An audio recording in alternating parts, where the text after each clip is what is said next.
project developers and government leaders gathered in financial institutions to review, to discuss, and to engage on 37 investment projects. I must say that the level of rigor this year for projects has increased. In terms of project readiness, with greater focus on investment-ready projects, an enhancement from the previous editions of the forum. The projects varied from transport, power, energy, agribusiness, industry, mining, pharmaceuticals, private equity, tourism, urban infrastructure, water management, and water and sanitation. Dear colleagues, friends, ladies and gentlemen, because of you, and only because of you, really, I am delighted to announce that thanks to you and our collective efforts, we have attracted a total of $29.2 billion of investment interest across projects. That's right. Absolutely wonderful. And several additional investors expressed their willingness to continue their engagement and work further on transactions alongside with all the AIF partners. I like to say that some investors were seeing some of these projects for the very first time. And really, to garner such a level of investment interest and willingness to pursue work on the projects is truly outstanding. Africa's future is being shaped in Rabat, Morocco at the African Investment Forum Market Days. In 72 hours, ideas met with opportunity in an environment where project sponsors, government leaders, and top investors came together to turn big ideas into bankable projects. This year's theme is all about thinking big, leveraging innovative partnerships for scale. I'm Kenneth Igbomo, and I'll take you inside the conversations, the connections, and the deals shaping Africa's tomorrow at the Africa Investment Forum. The African Investment Forum is all about partnerships. As this year's theme emphasizes, by working together, we can channel investments into high-growth sectors with the power to transform African economies. Let's hear from the founding partners and the newest player on the block, the Arab Bank for Economic Development in Africa. Why is it that we are not able to get global capital coming into Africa? Why is it that we have only 0.2% of green bonds that are going around the world but not into Africa that actually needs a lot of those green investments? And so, but to be able to do that, we had to understand how capital allocation is made globally. We have a lot of asset managers here, global asset managers here. They have to determine why Africa? Why go to Africa? How much should I allocate to Africa? Where will the projects be in Africa? How bankable are those projects? And what kind of risks do I face? And who's going to be able to manage all of those risks? And so I decided that the best way to do that is the African Development Bank can't do it alone.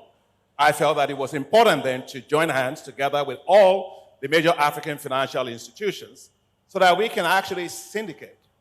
We can show that Africa can actually mobilize capital, deploy capital, have bankable projects develop, do risk investments on this continent, and show by ourselves that Africa is bankable. That's what led to this group that you found around here. You know, the power in the Africa Investment Forum, it rises above the borders that we see on the African continent and really leverages all of our strengths. Because I do not have much time, I'm just going to demonstrate to you what this partnership has done. I sit next to my dear brother here, Mr. Fayole. We, as the DBSA, have an investment program in embedded generation, where we fund entities to self-generate their own energy in line with the new reforms of South Africa. A few weeks ago, we were signing a facility, a concessional facility to support that specific program to the tune of 200 million euro. And this is not the first one. This was the second tranche that we were signing for. I'm looking at my brother Sidi on the other side, where we signed recently a facility to support urban finance within South Africa, where we collaborated to then do that with a facility of $100 million. I'm just showing you examples of what partnerships do. I'm sitting next to my brother. Last year at the Africa Investment Forum, we had a special session of building smart, climate resilient cities. And I remember where you said, there are no 5-star slums. Our people deserve to live in dignity. And it's important for us to make the necessary investment in our African cities. Post that, we negotiated a facility for 2 billion rand to support our cities program in South Africa, and supported by an MOU. So we don't do pageantry MOUs. We do action-backed MOUs where we actually put money where our mouths are. And that is the power of the partnerships that we have here. When I look at my brother at Masu Afri-Exim, we're looking to develop a trade finance product.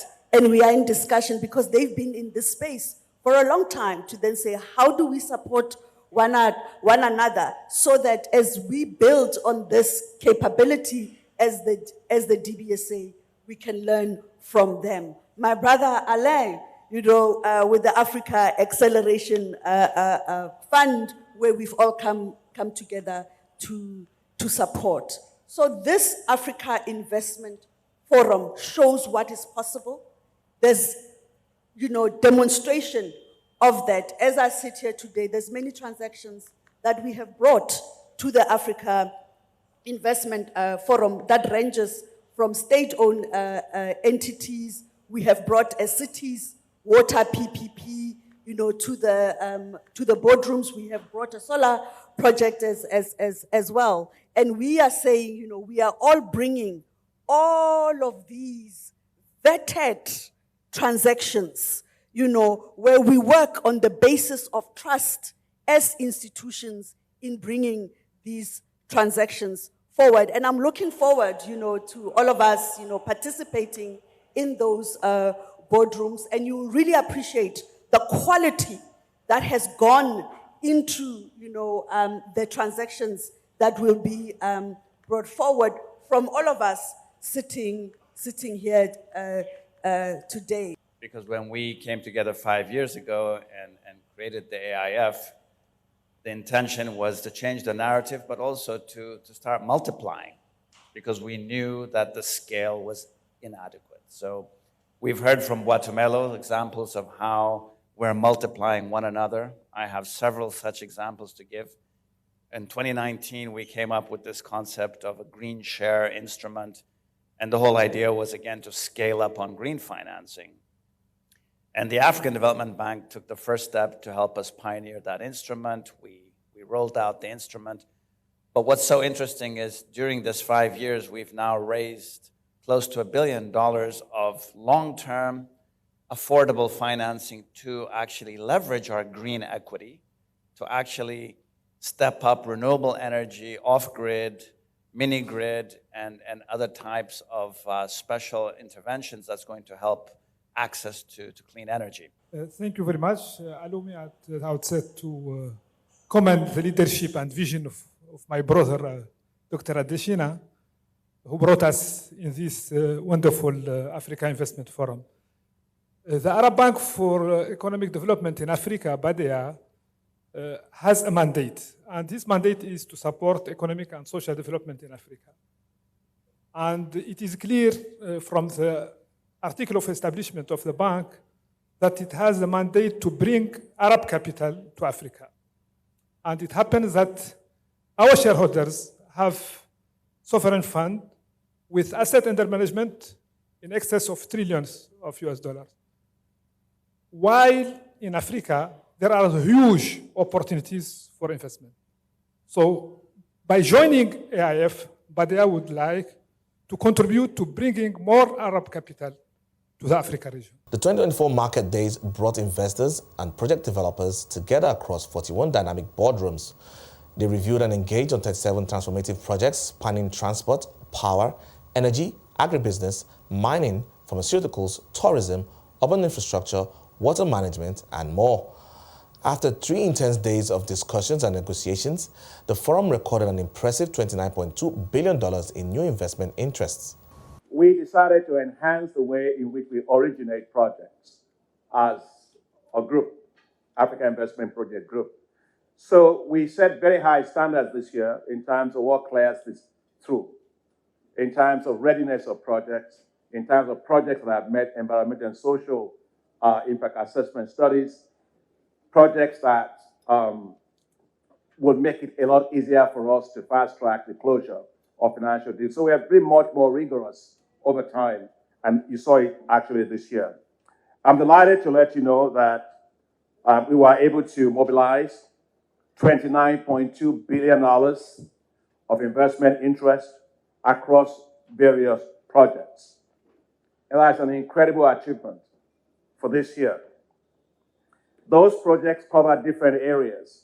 They cover transport, power and energy, agribusiness, food and agribusiness, industry, mines. You hear from the president of the Africa Finance Corporation about what we're doing collectively on the Lomito corridor. You can speak about it during the Q&A session. Mining, of course, pharmaceuticals, private equity funds, tourism, urban development, water management, and also water and sanitation. One of the major achievements that we had, significant milestones, was that we set up something called the synthetic securitization platform. And that synthetic securitization platform is to essentially take portfolios that we have that are from the African Development Bank, from the Development Bank of Southern Africa, and we transfer some of the risk on those private non-sovereign operations that we have to the private sector institutional investors. And this builds on what the African Development Bank has done over time in terms of room to run synthetic securitization. Now, this is major for us, and we have Africa 50 as part of those that are actually there with other institutional investors that we are doing that with. And just to close before we have the Q&A, the future looks good for Africa. It looks great for Africa. It looks great also for the Africa Investment Forum. Already for next year, we have lined up 15 new entities that are going to join the Africa Investment Forum, either as partners or as sponsors. That tells you what the value addition of the value creation of the Africa Investment Forum is. So we are delighted, we are excited. It's been 3 days of fast-paced speed dating, but I think we have been able to bring together significant financing across strategic transformative projects for Africa.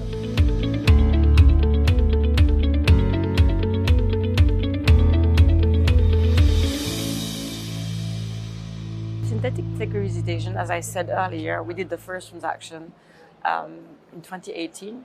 So it was basically taking a slice of our private sector portfolio and providing an exposure to that slice of the private sector portfolio to a group of investors.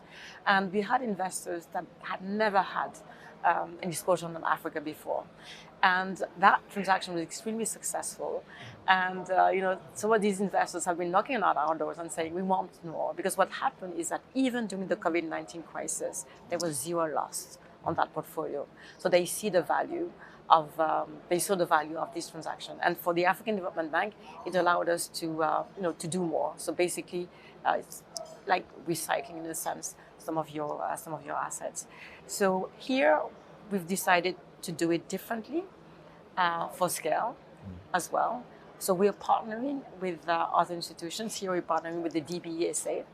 And the idea is to create a special purpose vehicle that is going to hold a private sector portfolio of the African Development Bank and DBSA, and then give an exposure to international African investors to that portfolio.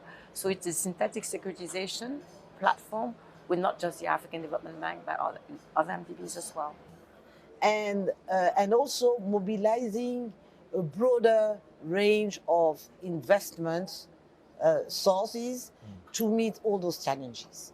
So as AIF is a multi-stakeholder, multi-purpose platform, we need to bring all those aspects together and make sure that all this ends up in making sure that the project, which is the main objectives, because of their complexity, because of internal and external challenges, an evolving environment, can be executed, implemented with the necessary impact. And in fact, the financial closure is only the first step. But to achieve financial closure, you have to bring in a broader range source of financing, and to start with African investors, foreign investors, and all those stakeholders together, being able to meet the financial requirements and the technical requirements to achieve those critical projects for the future of the continent. The biggest sector where we mobilize financing is transport across Africa, where I think that the number was around 15 billion. And now we are followed by agribusiness and power. So it's a great outcome. Out of 37 projects, I mean, we've been able to mobilize 29.2. So it's a great outcome. So this would mean that all of these projects will be closed. And closing this transaction would mean for just a normal African, what it means is that it would certainly allow them for transport to be able to have more connectivity, more flexibility in their activities. It will create jobs, of course, because by the time we get these projects to closure, it would mean that more Africans would be certainly employed. For the government, it means more taxes. In terms of infrastructure development, also let's not forget the fact that we need to close the infrastructure gap. And the fact that we are able to mobilize 29.2 billion from different investors coming across different regions of the world is a testimony, in my view, of what Africa is and how big of a land of opportunity it is. So to me, it will have an impact, a direct impact from all across the region for the African people. So let's run through some of the boardroom sessions and the deals that shaped this year's outcome, starting with the host country, Morocco. 3 key deals signed totaling about 344.7 million euros, with a scope covering economic governance, drinking water production, and the Nado West Med Port Activity Zone. The first loan agreement of 120 million euros will finance the support program to strengthen economic governance and resilience to climate change, while the second, with a size of 104.7 million euros, will help improve drinking water performance. While the third agreement of 120 million euros aims to diversify Morocco's port offering by consolidating its role as an industrial logistics hub at the Nado West Med Port. For Nigeria, the market days boardroom sessions delivered big wins. A total of $13.6 billion worth of deals in the boardrooms. Lagos State secured a massive $1 billion for its Purple Line Railway project, a major boost for urban transportation in the bustling city. But that's not all. Nigeria is also set to benefit from a $2.2 billion package dedicated to special agro-processing zones. The deal value here was supposed to be $935 million. And as I listened, I just got excited and more excited. I'm happy to say that from the African Development Bank, we will put in $800 million.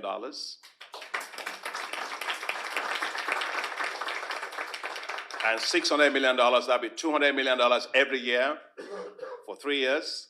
And then $200 million, as my director for agribusiness said, will go into helping to be able to support the anchor financing. Now I have to make sure that that name is changed, not anchor, because somehow the anchor borrowing thing in Nigeria is not a good name. So find another name, don't use anchor around it. A second is, I'm pleased that Badia, which is here, who's Badia, is here? Yeah. So let me give you the floor before I close. I recognize you, and my friend was here. You have the floor. Good afternoon, Your Excellency. I'm Ibtissam Hamidouche, Head of Investor Relations at Badia, and I'm really pleased to announce that Badia recently joined the Alliance for SAPZ, and we committed $300 million to keep enhancing this initiative and support agricultural value chains in Africa. It's a real pleasure for us to be part of this. I wanted her to say it herself, So that's $300 million. Thank you very much for Badia, and thank you to Dr. Sidi Tar, a great friend and colleague of ours. I also want to say that Arise had also signed up to $400 million to this, $600 million to this. So all that makes it to $1.7 billion right here. It's a good way to do business. And we still have our colleagues from EBRD, we have the World Bank and others and other private equity funds that are here that want to do it. But I think on behalf of all the partners for Africa Investment Forum, let me thank you, all the investors, for being here. Thank you, all the partners for being here. But most importantly, let me thank you, Your Excellencies, for making the time. It's worth it. When we were having our meeting, Governor Sanwo-Olu walked in. You know, for Nigeria,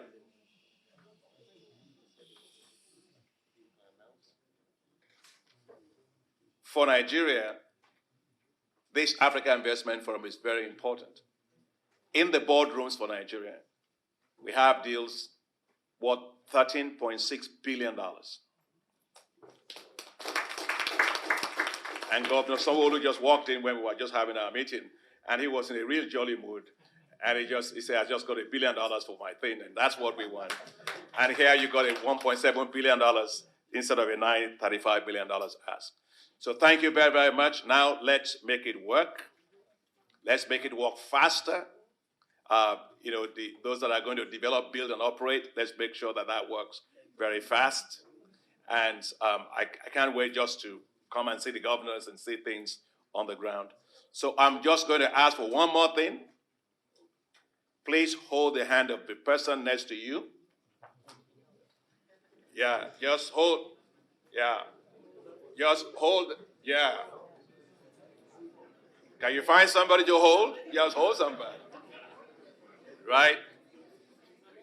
So just repeat after me. The Special Agro-Industrial Processing Zone is critical for Nigeria. Now we have the money. Let's do it. I've been twice as lucky today. So I had a first deal room transaction, which is on the Lagos State Rail Infrastructure Project, which is the purple line under our strategic rail master plan. So we brought the purple line into the deal room. It's supposed to be a $1.9 billion investment. And today we got investment close to about $1 billion commitment, meaning that there are investors who, just by making a pitch, they're interested in it. That's the first one. The second one, right, it's on the special agro-processing zone, which is the one we just finished now. Lagos is an enabler. Lagos is a user. We are not the ones that are doing production, but we are the ones that are producing, that are providing the logistics hub, right? And a total of about $1.6 billion was raised here as commitment. So how we will play is part of the incentive for the logistics of the storage, the cold storeroom, the dry storeroom, and everything preparatory to even export, which is where Lagos plays. So we're pretty excited, and we're happy that we've been here to see things for ourselves. I hope we can take it forward very quickly into completion. I just mentioned in my presentation, agriculture contributes about 42.8% of our GDP, because for us, that is the reason why we focus a lot in agriculture.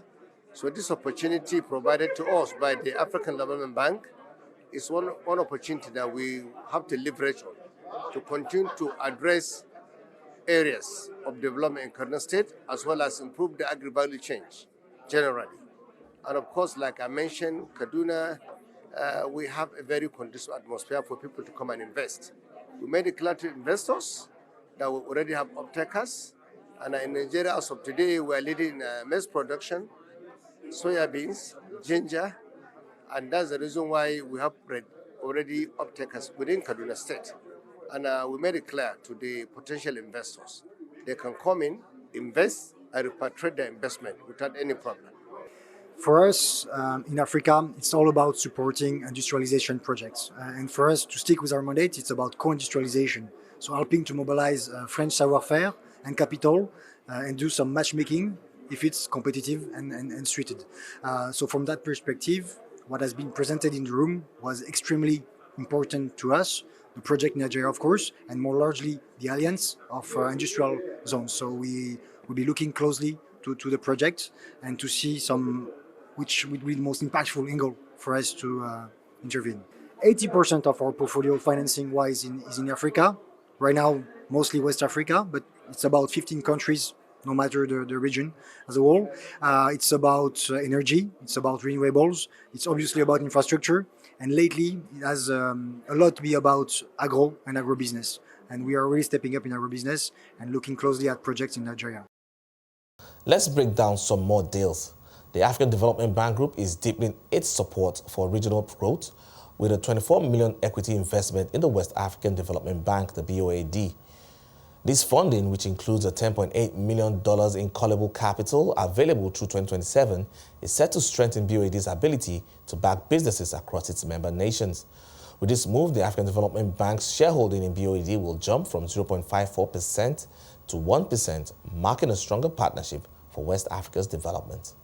Well, today, we are here at the African Investment Forum, and we have taken this opportunity to finalize an agreement, a shareholder agreement between BOAD and the African Development Bank. As you know, African Development Bank is a shareholder, so we have just signed this agreement. Basically, it's an agreement we've been having for the past years. Now we had to put things in the context, and concretely speaking, we had to sign this. So basically, it's the illustration of the way the ecosystem that is basically in place today, gathering a number of banks, starting with the African Development Bank, DBSA in South Africa, TDB, Trade and Development Bank, BADEA, naturally, together also with our brothers from Central Africa. This is the ecosystem, and AfriExim, naturally. This is the ecosystem we have just concretely built, all right? And we're building because we know that we have to add our forces, we have to add our balance sheets, the respective balance sheet, we have to add our capital, Tier 1 capital, and, we are through club deals or syndication, we are trying to see how to finance better our development, because we strongly believe that the question of the quantum is of an absolute necessity.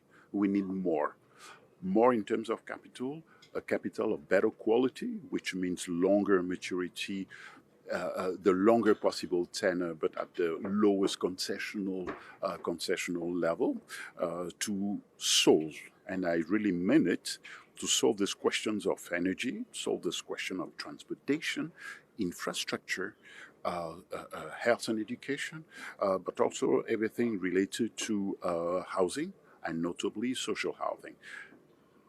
Fundamentally, we need to close this. We need to have these development things behind us. It is of an absolute necessity in a context, in a continent that would represent in the forthcoming years more than 40% or even 45% of the world population, where the median age is 20 years. So we strongly believe that we have the means and the tools to enhance and foster the development of our continent. One of the new partners of the forum, Azalai Hotels, was also involved in boardroom discussions. CEO Mossadegh Bali shared their plans with CNBC Africa. Well, Azalai Hotels Group is an indigenous West African hotel chain, which we started 30 years ago in Mali when we bought a state-owned hotel, Grand Hotel de Bamako. And today we own and operate under our own brand Azalai hotels, 12 hotels in 8 West African countries, and we are expanding. So we came here. We were picked by AFDB to go to boardroom, and we pitched our development project, which is to refurbish existing hotels, to extend existing some of our hotels, and to build new hotels in new countries. And for that, we need to raise close to 140 million US dollars to finance that development project for the 5 coming years. So we came here at AIF to pitch our case, to pitch our investment program. And we really, I would like to thank AFDB because they did a great job. We really had some very good conversation with potential investors, and now we have to follow up with these conversations. Our boardroom session went well. It was well chaired by AFDB, very interesting people, governments. For example, we had a contact with UAE Ministry of Investment, PE firms, private equity firms, banks. We met banks. We also met construction companies. So we really had a diverse. We met also some DFIs, development financial institutions, who attended the boardroom. So we really had a diverse audience, and we had some very interesting conversation with that audience. But on a broader aspect for this platform, for this event, maybe the suggestion that I have to make as an entrepreneur, as an investor, is maybe to have more investors, more Pan-African investors. We need to fill the room with a lot of investors coming to meet the financiers, coming with projects which need to be financed, so that we can even scale up this wonderful platform, which is AIF. Still on the sidelines of the Africa Investment Forum market days, the Africa 50 Infrastructure Acceleration Fund hit another big milestone. The Development Bank of Southern Africa and Axion Group officially signed on to invest in the fund. This builds on the impressive $22.5 million raised during the fund's first close last December.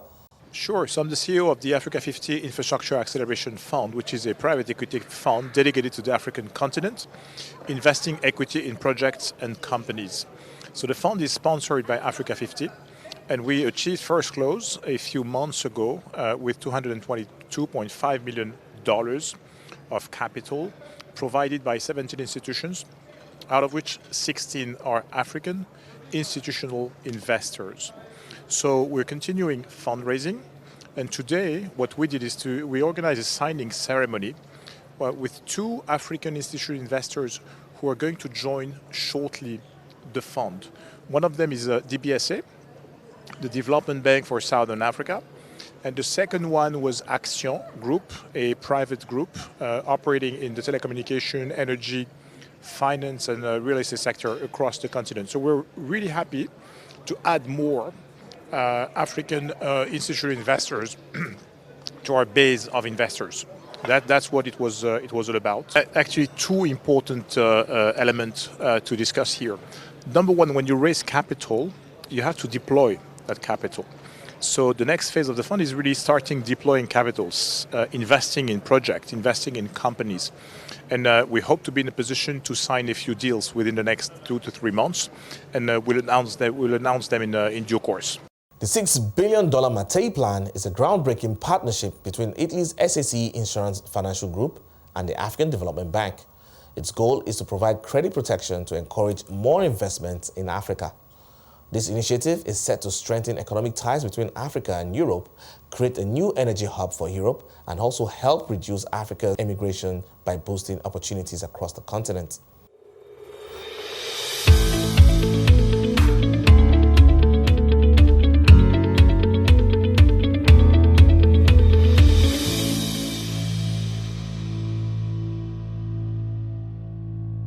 Let's find out what attending investors and participants think about the forum and the projects on display. So this is a great platform where everyone who's built in a project from greenfields gets to meet the capital markets. For Nyanza specifically, we've been working on the project We have raised the capital that's needed. We need about $860 million. And coming here is basically for us to try and make sure we get off a subscription. Right. So there's no better place, instead of us flying around the world to meet these people in different markets or geographies. Yeah. We are able to meet all these people in one place. Absolutely. We're able to have a conversation with all these people in one room. Yeah. And we just done that. And you've been inside the boardroom. So let's talk about what that experience was like. It was the first for me, but quite fascinating, I must say. In the sense that, well, firstly, all the investors who are in my project were in the room. So we had great support from that. But more importantly, we had other investors that we've been trying to bring into the project that also attended the boardroom. So it was well attended. And for us, as the first time, I wish I had done this much earlier, but I feel it was a great place for us to have those meetings, to have those questions directed to us that we hear people ask in the streets, but never get to us. Yeah. And they were positioned or put across to us in a platform where everyone has the same question. Yeah. Asked and we answered. How were you received? And did you manage to raise the money that you needed? So like what we said, we already almost fully subscribed. Right. But what we're doing, because we're raising $860 million, and that's quite a big, substantial check that we're raising, and that requires us over and above that to have oversubscription. We are also a platform strategy, or what we mean by that is, while we're building the first project, there's a follow-on investment over and above the titanium pigment project that we're building. We will need to build a lithium iron phosphate plant, which is basically in the battery minerals value chain. Yeah. Now, the importance of this might not be necessarily in the titanium business for us now, but it's now to start sound biting our intentions going forward and making sure we get the right lenders with us for what's about to follow on. Sure. This is my first time to attend the AIF, but we have been involved in this partnership, particularly with the African Development Bank. JICA is a Japanese governmental agency involved in development cooperation. And we have a long history of cooperation with the AFDB, not just AFDB, but several other institutions who are sponsoring this event. And it is very important for the African continent to absorb more investment, particularly in the private sector, in order to make progress in the development issues. Because I look at your portfolio here and I see that you more or less oversee private sector investment. And I'd like to know, in terms of your approach at JICA, how you are engaging Africa and the levels in which, or sectors in which you prioritize in this engagement. Mm-hmm.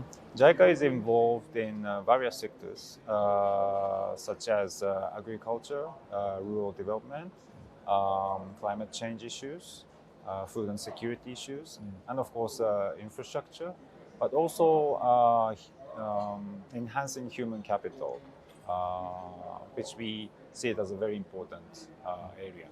And we provide technical cooperation, grants or loan assistance.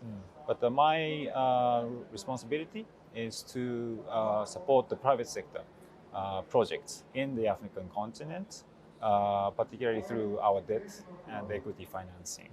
So we are working closely with the FDB and other peers who are sponsoring this event, particularly with the FDB and DBSA, TDB. We have made credit lines to these institutions. We have co-financed several projects with these institutions. So we are focusing in these areas, and as I mentioned, particular focus is on climate change, food security, and financial inclusion, including gender-related, gender-lens financing as well. Well, everything that we are doing within the AIF, for us at the AIF, in terms of the development, are all stipulated in the Agenda 2063, as you know. We just completed the first 10-year implementation plan. We've come out with the second 10-year implementation plan. And all these efforts in terms of investment are aligned to what we have put in the second 10-year implementation plan. One thing which is a shift from before is to see development projects as investable projects, understanding the fact that when we talk about human capital, Africa possesses, really a tremendous input asset in terms of the human capital, saying that by 2050, 1 out of 4 of the global population will be an African. This is a great asset for Africa. When we talk about, of course, the natural resources, thinking about the fact that 90% of the platinum, group is in Africa, 95% of the chromium, 66% of the cobalt, and maybe around 20% of the graphite. All these things that would make the whole green transition globally are found in Africa. So, for all reasons, Africa is really bankable. And we have now put all our programs to be bankable projects, open for private capital flow and, for private capital participation along with the public sector. And the second thing, which is a shift, is the fact that Africa is now leading and owning its development processes and defining its destiny via, the implementation of the second 10-year implementation plan. And therefore, be it at national level, at regional level, continental level, our plans, our strategies, and our vision are aligned. First time for me to come to the IAF. Actually, the Morocco, it is the first time for me. And this event is very amazing because a lot of the investors or project developer come here and they discuss how to implement or how to invest the project. So it's very a productive discussion there are. So, and actually here, I also have several meeting with a potential company across the Africa, and it was very fruitful discussion. So we, as the largest bank in Zambia, believe that we have a role to play in harnessing the opportunity that is presented to us by this investment forum. It's a meeting of the greatest minds in Africa to come together and just make sure that we're able to deliver to the mandate of growing African economies. And in Zambia, that speaks to who we are as Zanaco, growing Zambia's economy. Beyond just Zambia, we believe that with Zambia being surrounded by 8 countries, we can become a hub. And just looking at what's happening this week with the discussions over the Lobito corridor and various other investment opportunities, we believe that we can unlock the opportunities by making sure that Zambia is that space that allows for trade from east to west, from north to south. And that would benefit Zanaco, it would benefit the Zambian people, and it would benefit Africa overall. So that's why we're here. We believe that this is the beginning of great things. And bearing in mind that over the last 5 years that this investment forum has been taking place, each year there are new deals that are being signed, there are new opportunities that are being identified. We want to be part of that success. Things are looking good. We've had great boardrooms, discussing various transformational projects.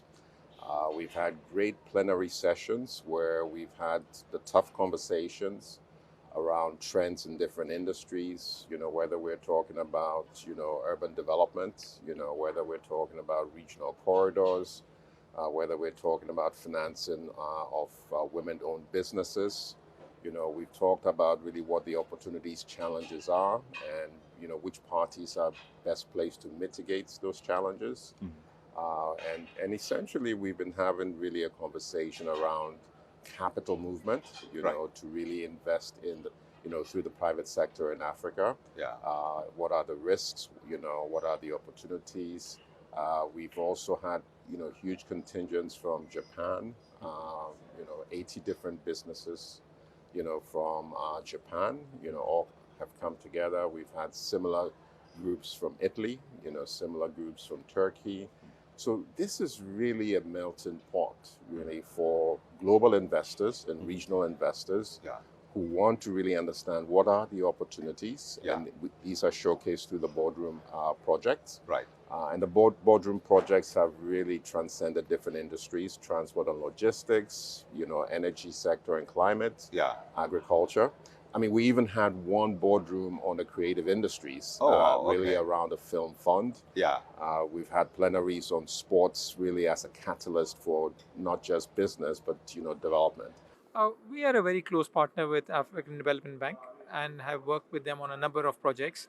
We are also a bank which is very active in the infrastructure space in Sub-Saharan Africa and North Africa, which makes us an ideal partner for African Development Bank and be part of this forum, which we think is a fantastic forum to bring in all the stakeholders who are involved in projects. And some of these are very, very critical projects from not just infrastructure, but also from a sustainable development angle, as we have seen in the various boardroom discussions as well, broadly across a number of sectors, but also some unique financing solutions and opportunities for us to look at. Yeah, because the key word here is scale. We need to get more of, if Africa's industrialization or Africa's development trajectory is going to be, is going to achieve its full potential, we need to see more big ticket projects being closed at a much faster rate. And I'd like you to speak to that and why it's good to bring all the key stakeholders in one room for 3 days to try to fast track this sort of activity. Yeah, I think the key word, not just skill, but also crowding in. And this is what this forum is doing. And I think African Development Bank has done a good job in crowding in various stakeholders so that we can start to work together closely and move on projects. Now, obviously, projects in difficult markets, in some of the difficult markets in Sub-Saharan Africa, will always take a little bit of more time. But if you have the solutions and if you have them solutions providers in a room looking at taking a problem-solving approach, we can certainly move quicker on these projects. Yeah, I think these boardrooms has been very useful for everybody to know about what is required and everybody to provide their inputs. What's really important is following through on the discussions which are happening here today. It's very easy for people to sit and say that, oh, we could do this, we could do that, but you have to follow through. So again, like everything else, having that key discussion which we've had over these days has been very important, but following through on them and actually seeing them through is going to be where the success is going to be. Yeah, the boardrooms are really brilliant because what we've seen is that it will get people to convene and augment more support for the projects. We get to know projects, but actually we're very active. We're coming here with 5 projects, and they're covering different areas from green energy to edible oil processing to titanium factories, so LNG projects, floating LNG. Very interesting combination of projects that we came here with. And within these projects, we've seen a lot of interest, but also we're participating in a lot of other boardroom where we want to share our knowledge and even partner with other who initiated other transactions. Yeah, because now it brings us to the project that you are also showcasing here at African Bank at the forum here. And I'd like you to speak specifically on some of these projects. So we have 5 projects. 2 of them is about LNG. One of them is floating LNG. And we're looking at convening more power and financing into these ones. We have a project on titanium factories and processing, which is very critical for the continent. And we have also another one on edible oil and another one also on energy and so on, and green energy. So it's basically we have a combination of different projects that we can show here investors. Besides what we do in structuring to make it more appealing to investors. So we're very active having those 5 projects here. The agenda is full of needs, but the priorities, as we can see now, it's especially after the pandemic, the corona time, where we have really made so many innovative ways to support member countries during this very difficult time. But we came to know that the health sector is one of the important sectors that needs really support. The climate change today is becoming a top priority for all. True. And every institution is seeking really to have the policies ready, to have the skilled staff to be able to do climate change, or green financing, projects. We do have countries who suffered from geopolitical issues, in the terms of food security, and we found out we need to really look into the agricultural sector in general to make sure that we don't see much suffering like what we see now today. And these are the, of course, the main, of course, the traditional priorities for any MDB, like infrastructure projects, of course. is actually one of the, is going to be always the top priority for our list. Thank you for your interest. Thank you for your commitment. Thank you for the stories. And thank you also for believing in the fact that Africa needs are not to be looked at as challenges. Africa's needs are investors' opportunities. And so whether it's in energy, it's an investor's opportunity. Whether it's in financing, infrastructure, it's an investment opportunity. And so we at Africa Investment Forum see Africa as a place full of investment opportunities, in that all we have to do is to make sure that private capital comes to meet the need for Africa to actually turn those things into solutions for itself. And that's the spirit that guides everything that we do as partners in the African Investment Forum. We believe very strongly in Africa. We have a duty, we have a responsibility to fast-track Africa's development, both by using development finance, de-risking investments, but also making sure that we attract significant amount of private capital. Reference three key things. The first one is the preparation. You know, what is key and what is key for success going forward is the amount of preparation, the expertise of the partners, the preparation of all the various schemes. Secondly, it is the collaboration and I'll say friendship of the people on the table. So we meet each other severally, so we have opportunities to talk about what we're going to discuss. We have the opportunity to brainstorm, you know, all the options, and we have the ability, we have a network to leverage each other's capabilities in preparing the transactions. And then finally, you know, it's just the opportunity to have so many people in the room, and the quality continues to improve all the time. So I would use this opportunity to also answer the question on Lobito Corridor about the economic potentials. So today in the boardroom today, there was a lot of conversation around what are the other objectives outside diversifying supply chain for critical minerals. Of course, we mentioned the agricultural opportunity, mentioned the opportunity, the tourism opportunity. We mentioned the industrialization opportunity. We mentioned the energy systems improvement opportunity. Of course, all of this is all about quality job creation. It's all about building strong institutions. It's all about creating a framework for collaboration amongst governments. It's also about, I would say, practicalizing the frameworks that have already existed. So, for example, there's this framework around cross-border transport, you know, having to cross between country to country on one single trip without having to stop at customs.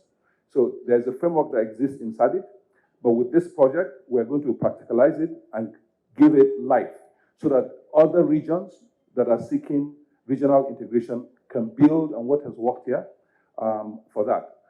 The ABN Group, which includes CNBC Africa and Forbes Africa, through the All Africa Business Leaders Awards, honored Dr. Akinwumi Adesina with the inaugural African of the Decade Award. This prestigious recognition celebrates Dr. Adesina's visionary leadership and groundbreaking solutions that have driven positive change and sustainable development across the continent. I am proud that we have built a world-class investment platform. It has been such a great pleasure and honor serving you all as chairman of the African Investment Forum. It has been the greatest honor of my life serving Africa. Of course, I will keep cheering for investments and pitching for investments for Africa. Before I close, let me thank Mr. Rakesh Wahi. Let me thank you and all of the Africa Business News Group for the incredible surprise honor that you gave me today to be named African of the Decade. Thank you very, very much. I always like to say, God did not make a mistake when he made me an African.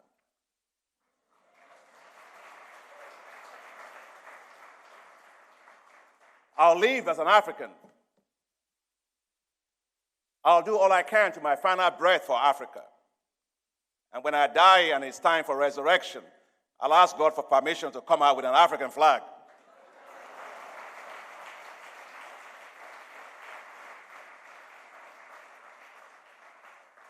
When you get our words are recognitions. But those recognitions are not just for you. They're recognitions of an army of believers who join you to do what you're doing. Because the award allows you not only to, it allows you to be inspired, to be motivated, to be more dedicated, to be more relentless to the vision that one has. And I will say this, we will not stop believing in Africa. We will not stop making sure that we make Africa to be like a lighthouse. And the rest of the world will say, that is the place to be. That is what this honor will continue to help me to do. But I'm not alone. We're actually all here together. It's for all of us. So thank you. As the curtains close on the African Investment Forum 2024 market days, it has been 72 hours where we've seen deals struck, partnerships formed, and bold ideas take shape, all aimed at transforming Africa's future. It's not just about the billions in investment, it's about the lives these investments will touch. New jobs, better infrastructure, and opportunities that will drive growth across the African continent. Kenneth Igbomo, thanks for watching.